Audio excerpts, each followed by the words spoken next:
নমস্কাৰ একেদিন মোৰ তাত তোমালোকৰ ফালৰ পৰা প্ৰায়ভাগ কেইটামান কমন কোৱেশ্চন আহি আছে যে বাইদেউ লৰ এডমিশন কেতিয়া হয় এন্ট্ৰেন্স কেনেকৈ হয় লত যদি ভাইভা হয় তেনেহলে ভাইভাত কেনেকুৱা টাইপ কোৱেশ্চন সোধে ইংলিছত সোধে নে অসমীয়াত সোধে এনেকুৱা ধৰণৰ কোৱেশ্চন বিলাক মোৰ তাত প্ৰায়ভাগ আহি আছে সো তোমালোকে চিন্তা নকৰিবা মই আজিৰ এই ভিডিঅ'টোত লৰ ওপৰত গোটেইখিনি ইনফৰমেশ্যন ভৰভৰকৈ লৈ আহিছোঁ নমস্কাৰ মই ভালিনে তোমালোকক আকৌ এটা মোৰ নতুন ইনফৰমেটিভ ভিডিঅ'লৈ স্বাগতম জনাইছোঁ মাত্ৰ ভিডিঅ'টো স্কিপ নকৰাকৈ শেষলৈ চাবা কাৰণ মোৰ বহুত বেছি কষ্ট হৈছে এই ভিডিঅ'টো বনাওঁতে সো পোনপ্ৰথমতে যদি মই এডমিশনৰ কথা কওঁ তেনেহলে সেইটো ডিপেন্ড হ'ব যে তোমালোকে ষ্টেট লেভেলৰ ল কলেজত পঢ়িম বুলি ভাবি আছা নে নেশনেল ল কলেজত পঢ়িম বুলি ভাবি আছা কাৰণ কিয় আমাৰ যিখিনি ষ্টেট লেভেলৰ ল কলেজ আছে তাতে হিমান এটা এন্ট্ৰেন্সৰ প্ৰেছাৰ নাথাকে আৰু আমাৰ অসমত এনেকুৱা কিছুমান ল কলেজ আছে য'ত তোমালোকে ডাইৰেক্টলি এডমিশন পাই যাবা অকণমানো এন্ট্ৰেন্স বা ভাইভাৰ একো কোৱেশ্চন ফেচ নকৰাকৈ কিন্তু তোমালোকে যদি নেশনেল লেভেলৰ ল কলেজত যাম বুলি ভাবি আছা মানে পঢ়িম বুলি ভাবি আছা তেনেহলে এন্ট্ৰেন্স মাস্ট বি দিবই লাগিব আৰু তাতে ক্ৰেক কৰিলেহে এডমিশন ল'ব পাৰিবা মই ভাবো যেটো আমাৰ অসমতো মেন্ডেটৰি কৰি দিব লাগে কাৰণ মোৰ পাৰ্সনেলি এনেকুৱা লাগে যে ষ্টেট লেভেলৰ তুলনাত নেশনেল লেভেলত যদি ল কৰা তেনেহলে অকণমান অপৰচুনিটি ইন ফিউচাৰত তোমালোকে বেছিকৈ পাবা বাট হেতু মোৰ নিজৰহে পাৰ্সনেল অপিনিয়ন তোমালোকৰ নিজৰ ইচ্ছা তোমালোকে ক'ত পঢ়িম বুলি ভাবি আছা ষ্টেট লেভেলৰ ল কলেজত নে নেশনেল ল কলেজত বাৰু যিয়ে নহওক আমাৰ অসমত যেহেতু নেশনেল ল কলেজ নাই সেইকাৰণে মই আমাৰ অসমৰ ইয়াৰে ল কলেজৰ এন্ট্ৰেন্সৰ বিষয়ে প্ৰথমতে কৈলো আমাৰ ইয়াতে এন্ট্ৰেন্সৰ তেনেকুৱা কোনো প্ৰেছাৰ নাথাকে মাত্ৰ দুখন কলেজতহে এন্ট্ৰেন্স হয় সেই দুখন হৈছে তোমালোকৰ জেবি ল কলেজ আৰু গুৱাহাটী ইউনিভাৰ্চিটি তাকো জেবি ল কলেজত অকল তোমালোকৰ ভাইভাহে হয় তাৰে মাত্ৰ গুৱাহাটী ইউনিভাৰ্চিটিতহে তোমালোকে এন্ট্ৰেন্স দিব লাগিব মানে ৰিটেন এক্সাম হয় জিউৰ ফালৰ পৰা এটা ৰিটেন এক্সাম টেষ্ট পতা হয় তাতে তোমালোকে ক্ৰেক কৰিলে ধুনীয়াকৈ সিট পাই যাবা আকৌ যদি মই ইয়াৰে এন্ট্ৰেন্সৰ প্ৰিপাৰেচনৰ কথা কওঁ তেনেহলে তোমালোকে English general knowledge current affair logical reasoning quantitative technique এপ্টিটিউডৰ ওপৰত তোমালোকে ভালদৰে প্ৰিপাৰেচন কৰিলে আৰামছে ইয়াতে সিট পাই যাবা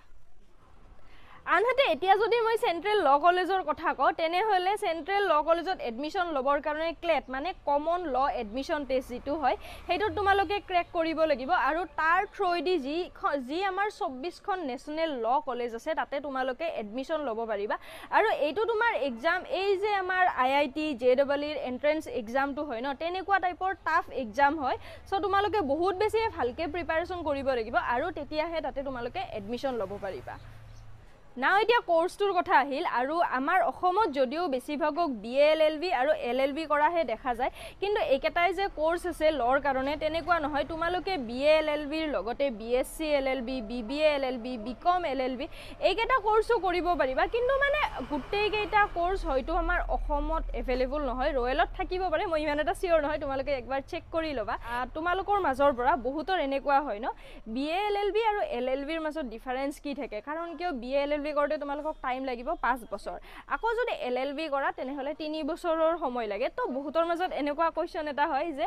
এলএলবি কৰিলে ডিমান্ডটো কম হৈ যাব নেকি কাৰণ কিয় বিএ এলএলবি যেহেতু সময়টো বেছি কৰি লাগে কিন্তু তেনেকুৱা একো কথা নহয় তোমালোকে বিএ এলএলবি কৰা বিকম এলএলবি কৰা বিএসসি এলএলবি কৰা যে নকৰা কিয় তোমালোকৰ ডিমান্ডটো একে হয় কাৰণ 7 সেমিষ্টাৰৰ পৰা তোমালোকে কমন সাবজেক্ট পঢ়িব লাগিব তাৰে আগলৈকে বিএ এলএলবি কৰা যদি কেইটামান আৰ্টছৰ সাবজেক্ট পাবা বিএসসি এলএলবি কৰিলে সায়েন্সৰ সাবজেক্ট যিয়ে কোৰ্স নকৰা তোমালোকৰ হেতুৰ ওপৰত মেটাৰ কৰিব তোমালোকে যিয়ে নকৰা বিকম এলএলবি কৰা বিএ এলএলবি কৰা বিএসসি এলএলবি কৰা তোমালোকৰ কিন্তু কেইটামান কমন সাবজেক্ট থাকিব আৰু হেইকেটা হৈছে তোমালোকৰ কোপাৰেশন ল সিভিল ল ক্ৰিমিনেল ল ইন্টাৰনেশনাল ল লেবাৰ ল পেশেন্ট ল ট্যাক্স ল এনেকুৱা কিছুমান তোমালোকে কমন সাবজেক্ট পাবা সো এতিয়া আহিল আমাৰ সবতকে টেনচনৰ কথাটো আৰু হেতু হৈছে ফিজটোৰ কথা ইয়াতে তোমালোকৰ কোট কি খৰচ পৰিব আৰু সবতকে কম খৰচ কোট পৰিব সেইখিনিও মই কৈ আছো তোমালোকে যদি বিআৰএম ল কলেজত পঢ়া তেনেহলে অসমৰ ভিতৰত সবতকে কম খৰচত হ'ব আৰু খৰচ হ'ব তোমালোকৰ পাৰ সেম 8000 ৰ পৰা 9000 বিএ এলএলবি বা এলএলবি যিয়ে নকৰা কিয় আকৌ যদি তোমালোকে তেজপুৰ ল কলেজত এলএলবি কৰা তেনেহলে তোমালোকৰ প্ৰতিটো সেমিষ্টাৰত খৰচ পৰিব 20k ৰ পৰা 25k আকৌ যদি এলএলবি কৰা তেজপুৰ কলেজত তেনেহলে তোমালোকৰ খৰচ পৰিব 20500%। NEF ল কলেজত যদি কোৰ্স কৰা তেনেহলে তোমালোকৰ পৰিব 35000 দুয়োটা কোৰ্সতে আকৌ যদি জেবি ল কলেজত বিএ এলএলবি কৰা তেনেহলে তোমালোকৰ খৰচ পৰিব 14000 আকৌ যদি এলএলবি কৰা তেনেহলে খৰচ পৰিব 13000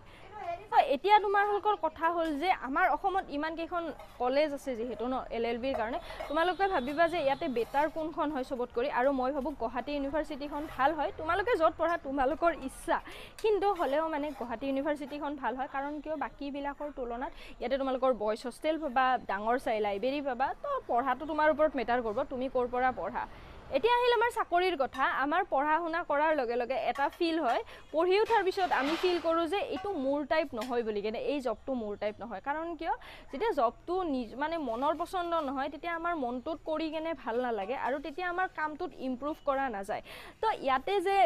মানে তোমালোকে যদি ল কৰা অকল কোৰ্টত গৈ কেনে উকিল হাকিম মেজিষ্ট্ৰেট সেইখিনিয়ে হ'ব লাগিব তেনেকুৱা একো নহয় তোমালোকে লিগেল এডভাইজাৰ হ'ব পাৰা বেংকত জব পাব পাৰা নিউজ পেপাৰত জব কৰিব পাৰা নিউজ চেনেলত জব কৰিব পাৰা এইবিলাক অপচনো তোমালোকৰ